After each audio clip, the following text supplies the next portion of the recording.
Will AI improve our lives or exterminate the species? What would it take to abolish poverty? Are you eating enough fermented foods? These are some of the questions we've tackled recently on The Next Big Idea. I'm Rufus Griscom, and every week I sit down with the world's leading thinkers for in-depth conversations that will help you live, work, and play smarter. Follow The Next Big Idea wherever you get your podcasts. From LinkedIn News, I'm Jessie Hempel, host of the Hello Monday podcast. Start your week with the Hello Monday podcast. We'll navigate career pivots. We'll learn where happiness fits in. Listen to Hello Monday with me, Jessie Hempel, on the LinkedIn Podcast Network or wherever you get your podcasts. Hello, my friends, and welcome to another exciting episode of Negotiate Anything. Negotiate Anything is produced by the American Negotiation Institute, and with over 3 million downloads and listeners in over 180 countries, listeners just like you have made it the #1 negotiation podcast in the world. I'm Kwame Christian, and I'm the director of the American Negotiation Institute. We're growing, and I want to introduce you to our new team members and new trainers. This will give you new and diverse perspectives on negotiation and conflict resolution. And that's why Shane Martin, our head of sales and partnerships, is going to serve as co-host of the show from time to time. We're excited to continue to provide you with the best content that will help to make your difficult conversations easier, both at work and at home. Lastly, our team conducts negotiation and conflict resolution trainings in the United States and abroad. Our trainings will give you the practical skills you need to resolve conflict, negotiate, lead, and persuade with confidence. Click the link in the description below to learn more about how we can make your difficult conversations easier. I am here with one of my best friends, Paul Bolaji. He has one of the most interesting entrepreneurial and professional journeys I know. Right now, he just graduated from Columbia Law School. Is it this weekend or last weekend? It's this Thursday. Yeah, congratulations. Thank you, sir. But yeah, let's just give the audience an idea of what it is that you did in the past and a little bit about your entrepreneurial journey. Okay, thanks, Kwame. So prior to law school, I lived in Dallas, Texas. I was a Teach for America Corps member in 2010, and I wasn't really happy with the amount of money and the amount of experiences and learning experiences that I was having through teaching. So I actually ended up starting a company with one of my best friends from high school. And what happened was originally the idea was for a personal training company that was going to help these modern luxury apartment buildings fully utilize their state-of-the-art fitness facilities by providing their gyms and their buildings with, fully certified professional personal training staff that would conduct seminars, do consulting for them in terms of making sure that their equipment was up to date and their layout was fine. So that was the idea. And my friend at the time was living in California, and we were very close in undergrad and even growing up through middle school. So I thought it would be a great idea. And he was also a very entrepreneurial person. So I thought it would be a great idea if he came. And, since we had a close relationship, I thought that, the business would kind of grow naturally as a side to that. And boy, was I wrong. And the issue is, when you're starting companies or you have ideas, it's very easy to get excited about them and to reach out to those people that you're very close with to immediately try and jump in the boat with you and get help from them and get their support and encouragement. I mean, that's natural human nature. However, what's really, really important for people with ideas, for visionaries, for people who want to start new things, is they have to realize that their ideas are born and raised inside their heads, right? Mm-hmm. It's not something that everybody around you can necessarily see. So I think the number one foundation when you're starting anything, you're bringing anybody on board, is you need to fully understand what it is that you're doing and what you want, and you also need to fully understand that you're in control in the sense that the other people around you that are not also living in your head are not going to know exactly what it is that you're trying to get across.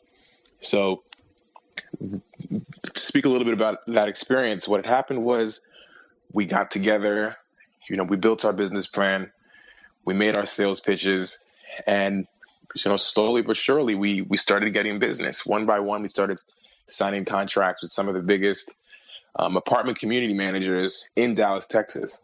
And, things were great. And what happened was we got to a point where the business we got to a certain level and the business could go one way or it could go the other way. And it being my idea, I was very sure of the direction I wanted it to go. But my partner seemed to have a different idea. And unfortunately, we weren't on the same page in terms of what those ideas looked like.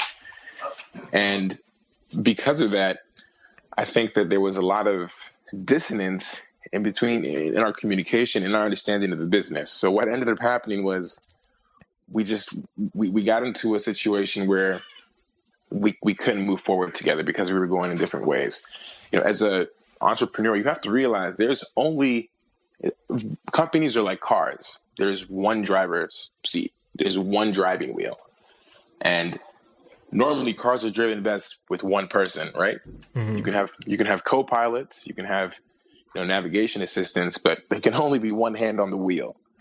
And when more than one hand gets on the wheel, especially when you're not in agreement about which direction you're going, I think that's where a lot of accidents occur. Right. So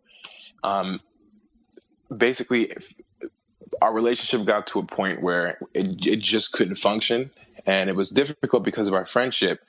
But at the same time, knowing that, we had a business, and knowing that I had a business idea that I was trying to develop and nurture, I unfortunately put more weight and more value on, the soft factors like our friendship. Is this person still going to be my friend after this? As opposed to, really thinking logically and putting my business at the front.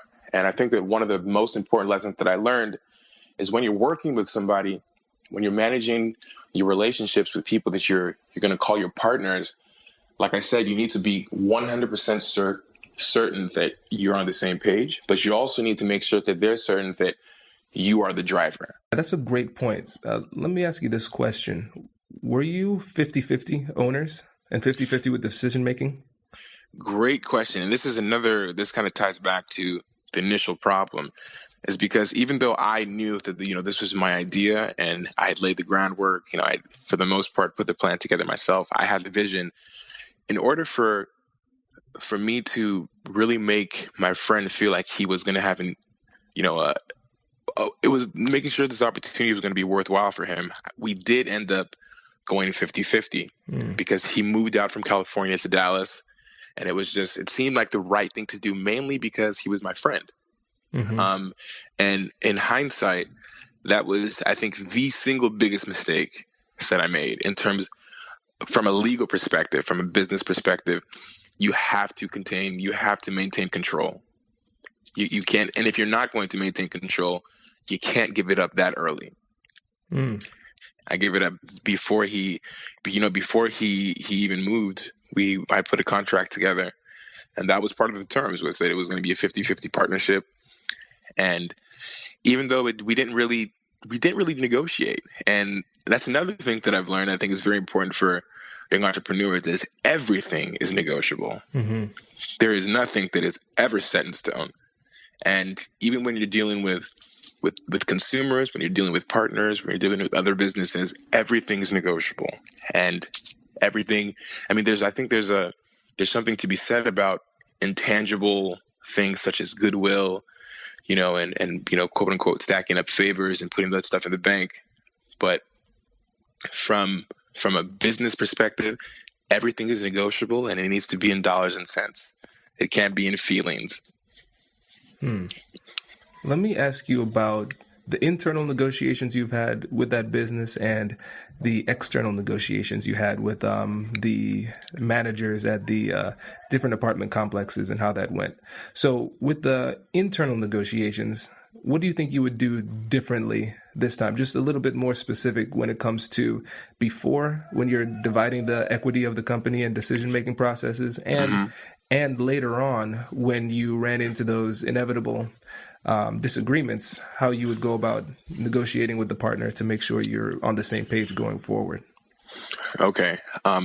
So first and foremost, the equity structuring has to be, you have, as an entrepreneur, when you're trying to start something, you absolutely have to make sure that you have control to the point, until you get to a point where you're able to, relinquish some control. And at that time, it's about revenue, it's about getting investments. There's a time for that, but at the beginning, that's not the time. So one thing that I wish that I'd certainly, looking back, would have done, I would have renegotiated. I would have actually made a negotiation, because there was a negotiation. I just said 50-50. So first of all, understanding who the people you're dealing with, really putting an actual numerical value on what that person's skill set brings to the table. And that's another thing that I didn't do. I thought that this guy, he had experience with web design. He was a very entrepreneurial minded person. Him and I had actually worked on a couple of projects in college together. But in reality, this man didn't really bring anything to the table for a personal training, health and fitness company, besides that he was my friend and he could make a website, which lots of people can do for $10 an hour. Right. So, internal negotiations from that perspective, really being the person who's leading the valuation of the whole project, the people in the project, the actual project itself, you have to be in control. Another part of the negotiation process was the external negotiations, when we were dealing with the managers at the different places, at the different apartment communities. And that was every single complex had a different vibe, different, I think different goals in terms of what they wanted their environment to feel like for their residents. So, for example, the biggest selling point for our company was the fact that, we had created a structured, formal, professional way for these residents to utilize their fitness centers. Because prior to that, most residents could just bring in anybody they found off Craigslist who said they're a personal trainer. And I don't know if you're familiar with it. A lot of listeners might not be familiar, but Craigslist is the end all be all for people who are not what they say they are. So it was just a huge liability for these people to be letting anyone people that are supposed to be nationally certified with insurance to come in without any type of verification and train the residents. So that was our biggest selling point. But on top of that, we had to feel like, okay, well, great, you're going to be able to take off that little bit of liability in the black and white. But what about in real life value? Like, what can you bring? What more value are you going to bring to our community? And in negotiations, I think one of the most important lessons that you have to realize especially when you're doing external negotiations as a business owner, is, like I said, number one, everything is non-negotiable. But number two, there's always value that you can create from places where you may not necessarily see. So increasing the pie, making the pie bigger is the number one, I think, goal that you should have in your mind when you're negotiating with somebody externally.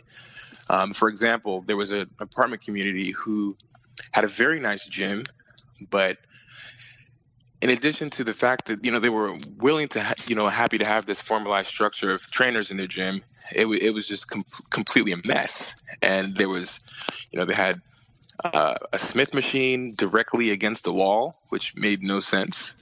They had treadmills facing each other so that people that were running were staring directly into the face of somebody else. That's awkward. So just things that didn't make sense. So part of the way that we realized that we could add value to them was to completely just redesign their whole layout for them.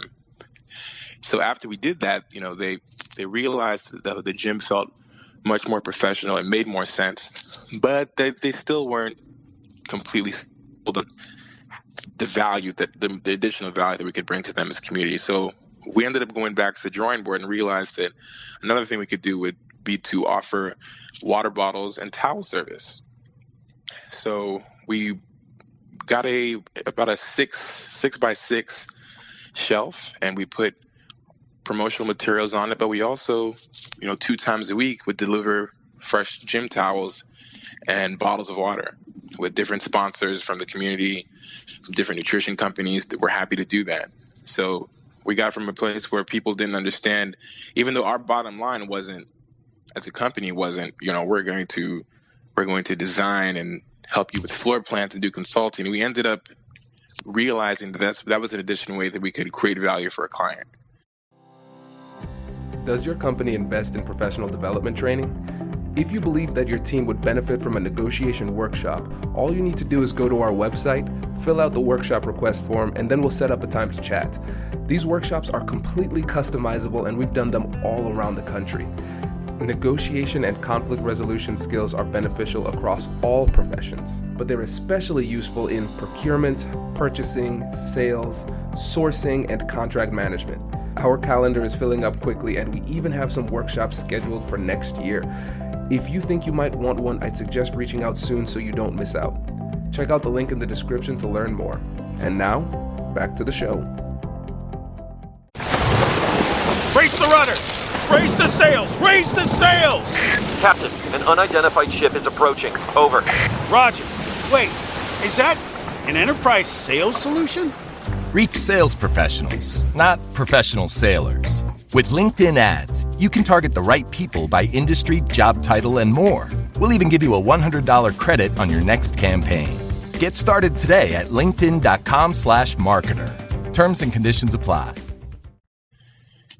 Wow, that's a great point.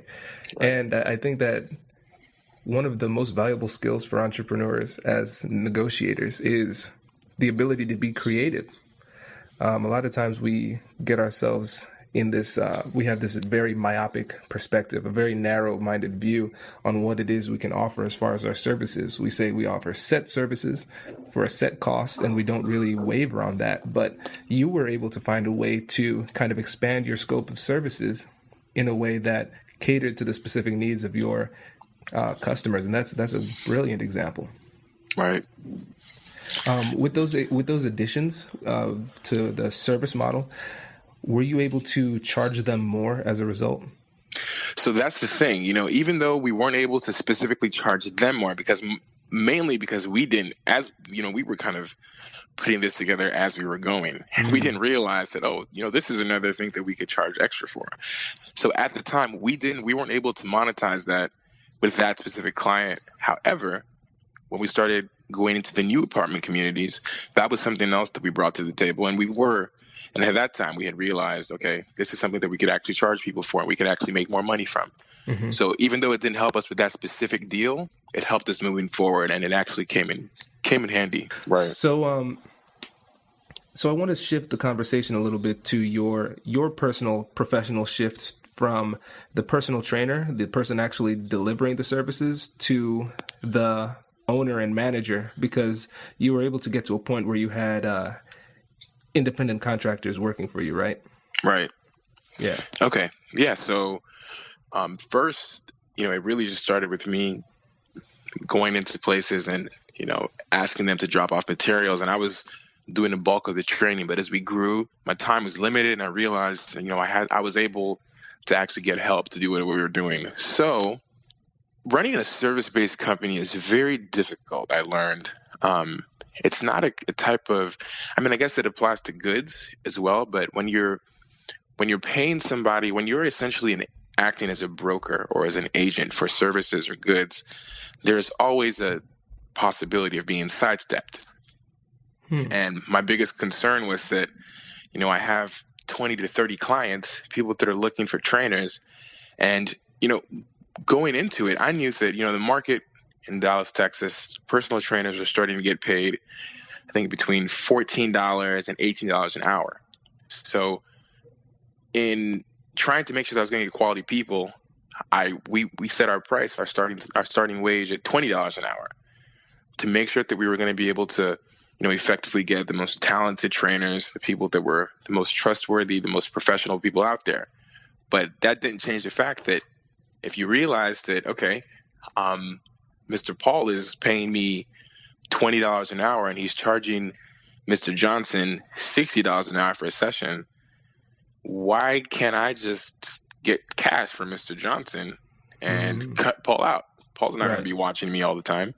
So that's a very real problem that I think, people face when they're expanding service-based companies like this. And there's no way to really fully eradicate it. But my approach was when we first interviewed trainers and when we were talking to them and telling them about our vision, we tried to keep it as low to the ground as possible. I didn't speak in terms as, the company. I would say things like you and I, trying to make sure that, these potential candidates felt like I was invested in them. Just trying to build rapport with people and to make sure that they felt valued. I felt that, if you're going into this type of enterprise, their trust is got to be, you have to have people that are talented, people that are intelligent, but you also have to have people that are trustworthy, people that can trust you and people that you can trust. So building trust was the way that I tried to tackle that hurdle. And, for the most part, I think that we were successful in doing that. The problem is it's not 100% certain that we caught all those instances where people were trying to sidestep us. And it could have been more than we had counted for. But overall, the main goal was to make everybody feel valued, to make sure that people felt like they were being taken care of. So we were paying them well. We had bi-weekly meetings where we would take the staff out to dinner and just make sure that we were always on a first name basis, on a one-on-one type of level with each of our employees or each of our contractors. Right. Oh, that's great. Were there ever any instances where somebody got out of line and you had to kind of resolve that dispute and get them to operate the way you wanted them to? Well, so a couple of times. There's two different scenarios that stick out in my mind. First is there's a wonderful trainer, and she did a great job. All of her clients were very satisfied, but she had two children that, she oftentimes couldn't find babysitters for. And so she would actually bring her children and put them in a car seat in the gym while training her clients. And a manager at one of our communities saw that and was not happy and just thought that it was very unprofessional and brought it to my attention. And so I reached out to our trainer and I let her know that our client had concerns and that regardless of what our client thought, that wasn't really an industry best practice to bring your child to a gym while training people. So I brought it up and I couched it in a way that wasn't an attack on her, but it was in a way that, this is for the safety of your children and for the, for the appearances of professionalism for our company and for your services, for you see other people. Because the main way that trainers get clients is by, watching them. And so if you're looking professional, people are going to approach you. If you're not looking professional, if you're just there and your children are there crying while you're trying to stretch somebody out, that doesn't make you look like a very approachable trainer. Right. So we had that conversation. And she didn't bring the children back for a few weeks. And unfortunately, it happened again. And I think the main issue there was, people have problems. You have to really, as an employer, when you're leading people, you're managing people, you can't think of them as just as robots. Like, these are people with lives, with things that they're going through and situations that sometimes are difficult for them. Like, these are human beings, just like we're human beings. We have our own issues too. So, it turned out that she just was in a very, very difficult place where she wasn't able to find babysitters or afford to pay babysitters. And even though I felt that and I understood where she was coming from, we still had to let her go just for the fact that, it wasn't the image that we were trying to portray for our company. And it wasn't a bitter, by any way, it wasn't a bitter breakup. I didn't quote unquote tell her she was fired. I just explained to her that for our insurance policy purposes, that she wasn't even able to have her children there, and that the client, didn't want that type of environment. So we were able to amicably part ways in that regard. There was another scenario where I had a trainer that consistently would text people and be on his phone while working with clients. And I mean, if you can think about it, it would be very irritating if you're paying, $60 to $80 an hour for a professional to work you out and to teach you different things, and to have that professional be on his phone, texting people with emojis and not even trying to hide it, just doing all types of crazy things on Facebook during your 1 hour session. Wow. So that happened time and time again. And it got to the point where, that situation was different from the previous situation with our female trainer with the kids, because I think that was an example of, people having their own lives, so they actually have to, bring in to work with them, as opposed to somebody just being straight up unprofessional. Right. And so in approaching that situation, I felt like I needed to come in more as an authority figure, to really make sure that this trainer understood that was not an acceptable thing to do. I mean, that's one of the few things that could actually completely ruin a business of ours like that, is if their trainers are, they spend half their time on their phones while you're paying them $80 an hour. That wasn't something that was going to be able to fly. So I came in with a more authoritative tone and made it very clear that if we got such a complaint again, that would be a wrap. And in that situation, we never got another complaint again. And the trainer continued to work with his clients, and his reviews ended up getting better and better because of that. And I think that those two illustrations just kind of show that as a manager, you have to approach different issues with different people in different ways. Had I come in my first trainer, with the very authoritative one strike you're out rule, I don't think that would have been beneficial to our relationship. Not even just as a employer-employee relationship, but just as, person to person. Like, you want to always make sure that you're treating human beings like human beings. Like I think it's very easy to dehumanize people when you're, especially in business, when you're really focused on dollars and cents. It's very easy to kind of forget that people are individuals with individual stories. So, but in other situations, you have to come in with a little bit more finesse, as some of my friends would say. And other ways, you actually have to just come in with a hammer. And you have to know that what you're doing is specifically for your company. And there's certain situations and decisions that you have to make that are more directly attributed to the success of your company than it is to the success of your relationships with people. And sometimes they differ. And you just have to be able to identify situations when you're leading people to how to approach them with different types of solutions to different problems. Yeah, those are great examples, because it just demonstrates that the ability to negotiate and resolve disputes takes creativity and flexibility too. You can't just approach every situation the same way. Right. Those are great points. Let's shift the conversation to your next business endeavor, the international business in China. Okay.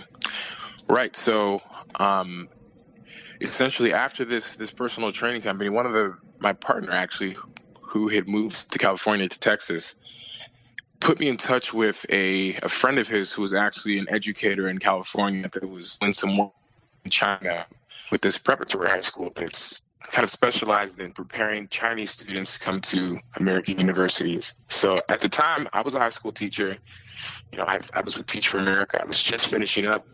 I enjoyed my time there, but I was ready for the next move. So I'd actually secured a job overseas, but I had about 3 months in between when I started that new job. So long story short, we decided that there was a way that we could create some synergy between my network and my friend's network in China, and helping them create curriculum for their students, and also helping them staff teachers at their high school.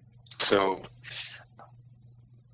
it got messy very quickly. And the reason it got messy very quickly was, in hindsight, I didn't really know anything about the type of person I was getting in bed with. I knew that, she was an ambitious, driven person with a big network in China who had the opportunity to help me make some money, but I didn't know anything about her as a person. But, as Richard Branson said, I said, screw it, let's do it. And jumped headfirst, got on a plane to Beijing for a 5-week project. And while we were, I don't think it took up to 4 days being in Beijing for us to get into our first disagreement. And we had signed a contract that was dictating the amount of money I was going to be paid for each teacher that I was able to successfully recruit. And apparently, when we got there seemed to have been a misinterpretation or a miscommunication between the amount of teachers based on an aggregate as opposed to individual. The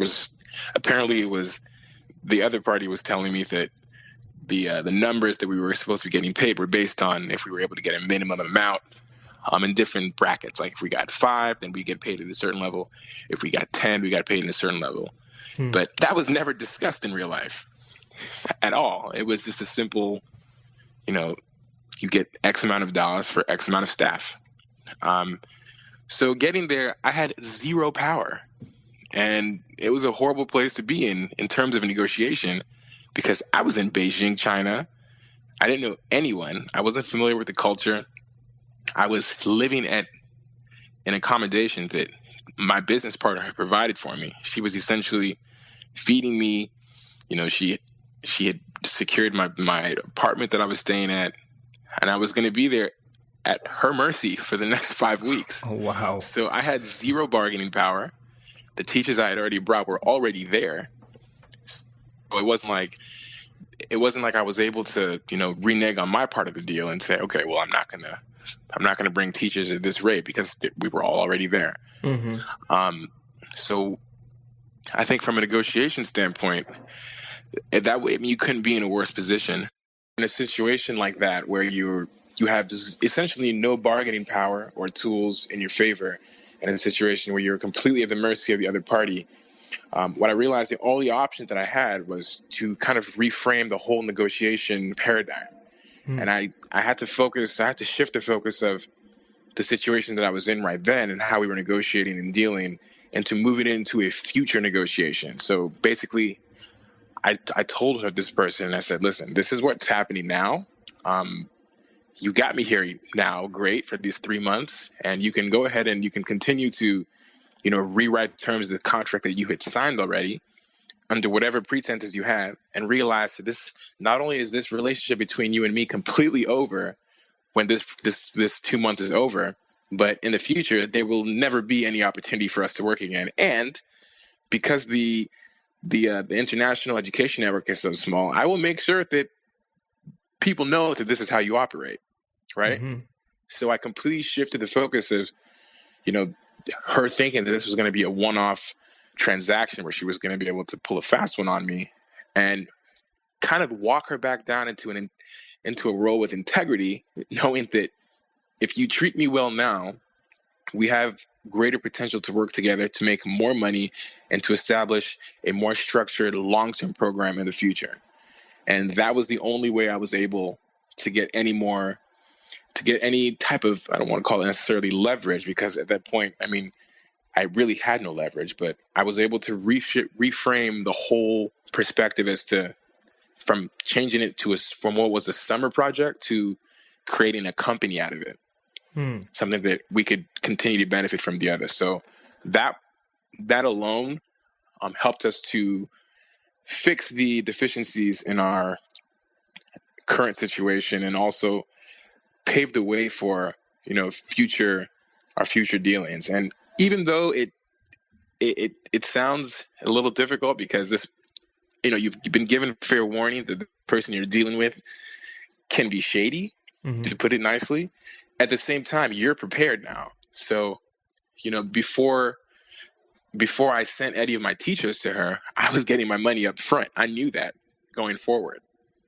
So I was able to readjust my expectations after understanding this person I was dealing with, and then shift my business strategy to make sure that I was protected in different ways in the future.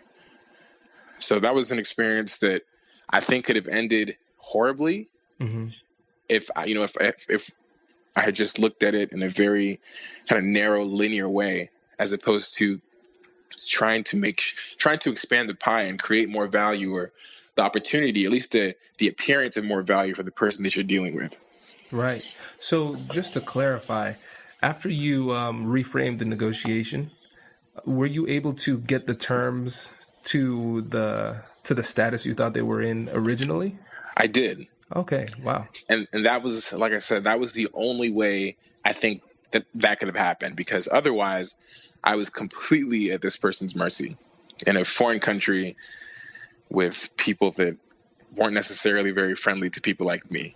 Yeah. That's interesting. And let me put my my business lawyer hat on real quick and ask you, did you have a lawyer draft up the contract that you wrote with her originally? No, Kwame, I did not. And that was another huge mistake, is that I think a lot of entrepreneurs and small business owners make when they're starting companies or projects, is to think that they can protect themselves, or to think that they can create contracts without having professional. And that is just, I understand that everybody's trying to save money at the beginning, but that is just one way that you absolutely, one area you can't afford to cut corners on at the beginning of starting any type of venture like this. You absolutely have to make sure that you have a sound lawyer draft sound legal documents for you before you proceed. Yeah. Yeah, it was funny. I was listening to the advertisement of another lawyer, and he said, I love sites like LegalZoom because after you pay them $50 to get your contract done and then you mess yourself up, you're going to have to come to me and you're going to have to pay me a lot more on the back end to clean up your mess. And accurate. It's tough because, like you said, it's not cheap to get this stuff done, but it saves so much time and frustration, and it gives you a clear vision of what's going to happen in the future when you have these contracts done professionally. Right. And that's the cost of doing business, period. Exactly. And I know now, for me now, as a lawyer, lawyers are typically pretty risk averse. And so whenever you tell them the business situation, they can see potential problems and help to protect you beforehand. So right. And now, coming out of law school, I look at so many things that I did in those two projects that I worked on earlier, and it's painful to look back at. It makes you want to cry, realizing how many errors and mistakes, just completely unforced errors that you make, when you're trying to protect yourself legally. There's a very good reason people go to law school for 3 years and pass a 16-hour test to be able to do what they do. Right. Yeah. Okay, let's end with this. What is one negotiation tip you'll leave with everybody today that they can use to make their business better? One negotiation tip, I think it's got to be creativity in defining value. I think a lot of people go into situations where they're very constricted into what they see as a potential value, and they end up missing a huge portion of what's actually available to them. And I think it's very important that people just understand that if you're going into negotiation, the subject matter that you're negotiating, but prior to that, you also need to identify tangential areas, ancillary, ideas or concepts that you can bring into the discussion that the other party may not have thought of, or may not have mentioned. It had not been the subject before, but in negotiations, you can bring anything to the table. The table is infinite. Right. Congratulations! You've just joined an elite club. By listening to a full episode, you're now officially on the Negotiate Anything team. So welcome aboard. What most team members do is they subscribe to the podcast because that allows them to automatically get the latest episodes of the show. The best things in life lie on the other side of difficult conversations. Keep learning, keep practicing, and keep getting better. Your relationships will improve, your career will soar, and you'll have the confidence you need to get the most out of these crucial conversations. Again, thank you for joining the team. We're excited to have you, and I will see you in the next episode. I'll catch you later.